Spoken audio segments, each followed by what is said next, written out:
Well, as it turns out, Jason doesn't want the pile of MFJs after all, but he did point out that there are two caps in the filter that I guess I didn't count, although I think I did because I have those notes that says there's a couple of caps in the filter. Then I got the idea they're standing up pretty tall. We should be able to test those in circuit with the handy dandy LCR 45. So we're going to try that.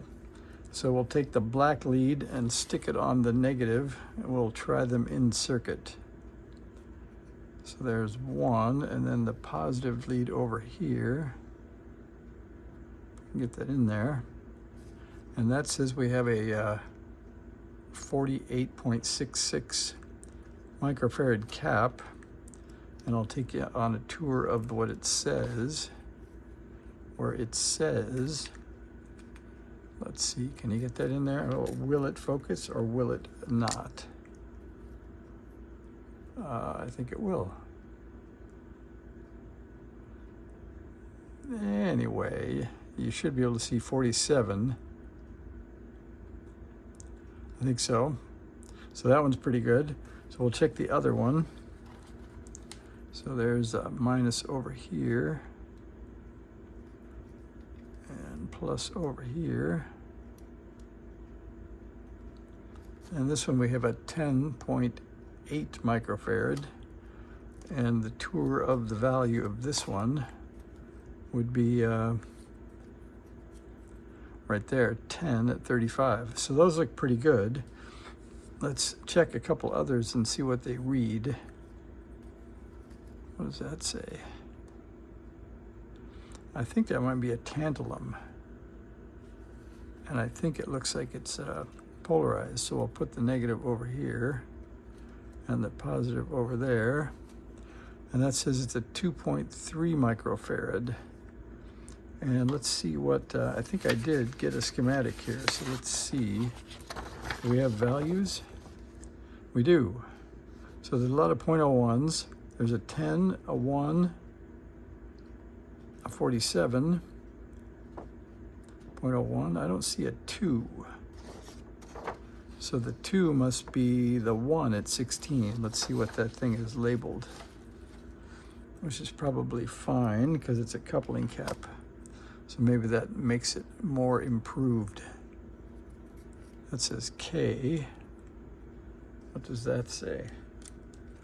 Let's see if you can read it, and then I'll get a better pair of glasses and see if I can read it. Let's get some light over here.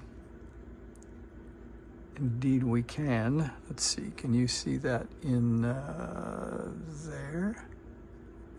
Maybe there?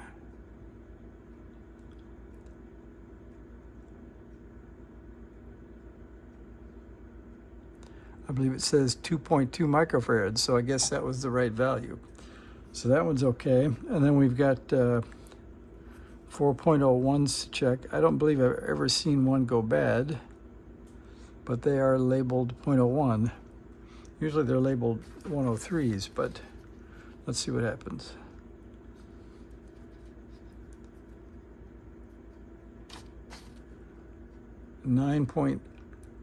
Pardon me, 9.4 nanofarad, that'd be a 0.009. That's pretty close to 0.01.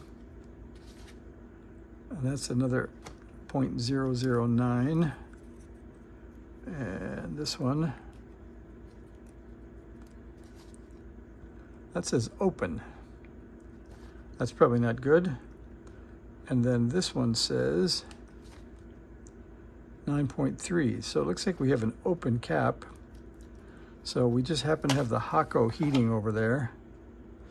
I don't have the vise up here, but I wonder if we could just pull it off handheld. So let's try it.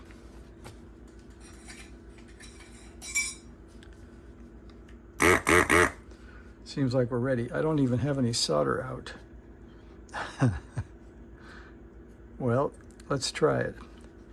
And just because we have to measure twice and cut once, I believe it was the one on the left that said it was open. So let's check that once more.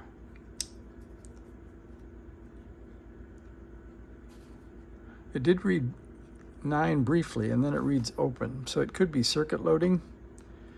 And if that's the case, maybe switching leads will help. Yep, so now it says 9, so it's a 0.009 also. So it's probably not bad.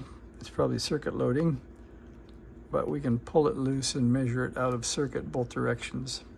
All right, so we're pulling out the left one near the button. And here comes the sound of Hako. And that would be this pad.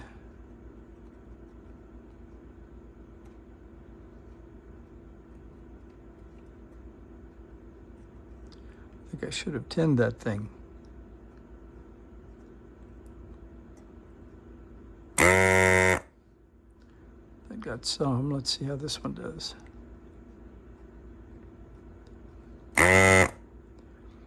Looks pretty okay. Let's see if it freed it up enough. It did. So we can pull off one end anyway. Let's check it like that. That should work. So it failed with the negative lead over here. So let's try that again. Guess we had to turn it on. Looks like it's probably fine. 9.4 that way.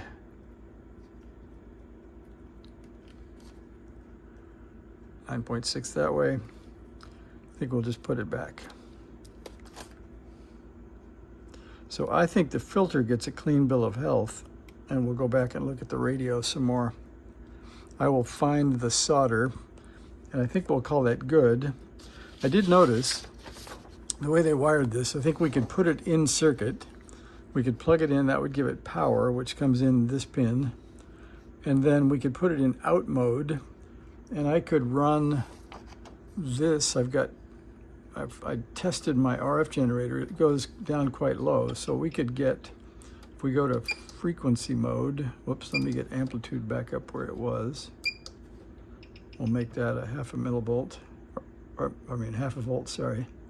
And then we'll get frequency, and you can see that it will go down 100, 200, 300. So we could check the filter with this. We might do that. And I could plug it in, put the switch to out, and then push in or use in and out from the signal generator in the scope. So that might be the next time we get together, we'll try out that filter and see how it works. All right, thanks for watching. See ya.